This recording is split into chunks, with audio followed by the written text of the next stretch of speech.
Hello again. I want to just look briefly at these literary terms. And next module, we will look even deeper at some more literary elements.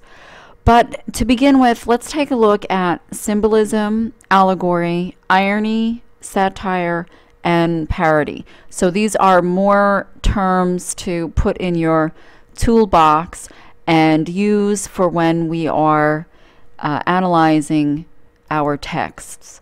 So the first area that I want you to look at is symbolism, and I want you to have an understanding of when you are reading things, there are underlying abstract ideas that an author may put into the reading that holds a symbol.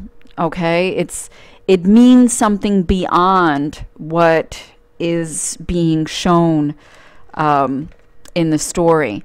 So, we understand symbols. We know that if we see an American flag, let's say, an American flag can be symbolic, depending on who's looking at it. So, what does an American flag symbolize to you? A lot of times Americans will say, well, it symbolizes freedom and liberty. But of course, if we take that American flag and we show it maybe in Iraq, they probably are not going to look at it as symbolizing the same thing. So we know that symbols are reflecting and holding deeper abstract ideas. So when we're reading things, take note. You'll start to get better at this too the more you do this, is when authors are kind of putting in little clues as you are reading the story, and then at the end you can go, oh, I see, that's what it was symbolizing. So you want to pay attention to that, and as we're going through the readings, I will point out stuff for you. I have Sigmund Freud here because be aware. Sometimes a cigar is just a cigar. Sigmund Freud was really into symbols, and he apparently said this, which means don't go too crazy. Not everything is symbolic. So we do want to look deeper, but we don't want to overanalyze. So be cautious of that. The next is allegory, and I'll see if we have time this semester to read an allegory, but I want you to be aware of the terminology. An allegory is going to be a work that is told on two different levels.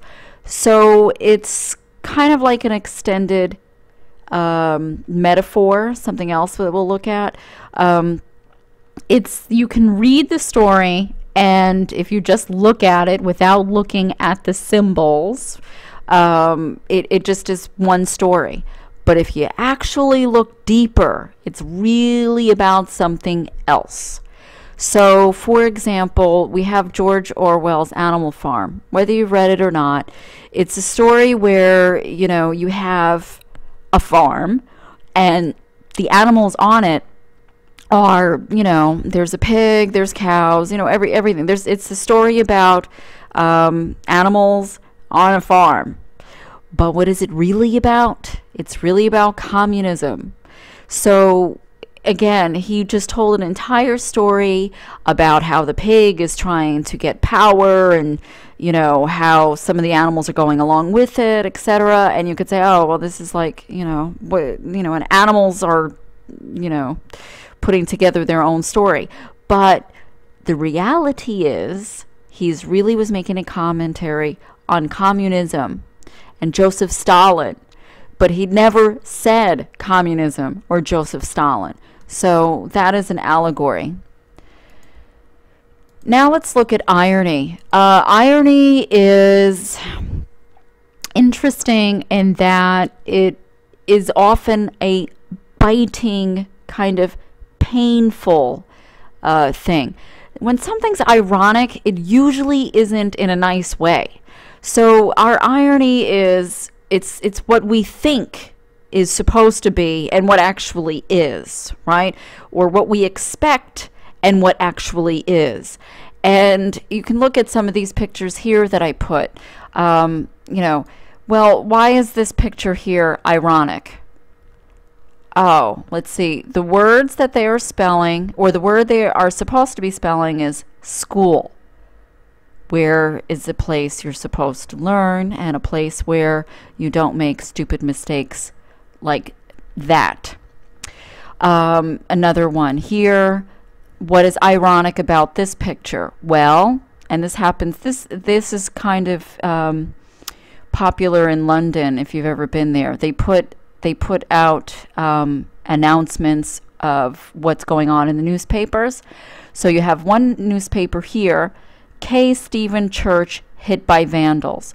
And look at the other newspaper, K. Stephen Police Station to close. So isn't that ironic, right? Well, why are we going to close the police station if, you know, crime is up? And here is the last example I put here. How to save paper. Well, that's ironic, right? You're using a whole bunch of paper to talk about saving paper, right? And there's, you know, a lot of examples that you can find. In particular, I like looking at internet memes. And you might also, you know, you probably, if you have a Facebook account, you're going to see 5 million of them.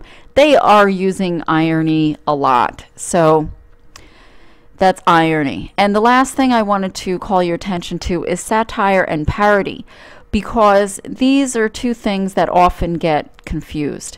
And I like to use satire to read in our class, but you got to be careful with it.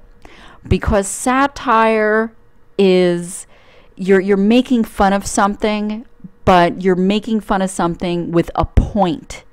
And you use wit and you use irony to get the point across. So when you read something that is satiric, it's you got to get it. It's making fun of something. You can't take it at face value, but you have to see what the deeper message is. The other one is parody, told basically for comedic effect. It's not really trying to make a deeper point. It's just there, and it's just laughable for its own sake. So the one thing that I use to demonstrate the difference, right? We have these two masks here, right? This one is from the movie Scream, and this one is from Scary Movie, okay? Scream is a satire of horror flicks.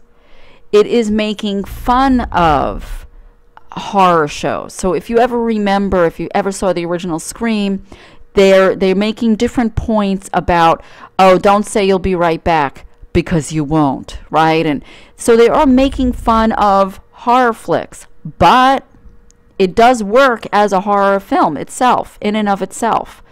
So it's making fun of horror flicks in a satirical way. It has a point that it is making. It's not a deep point, but it is nevertheless.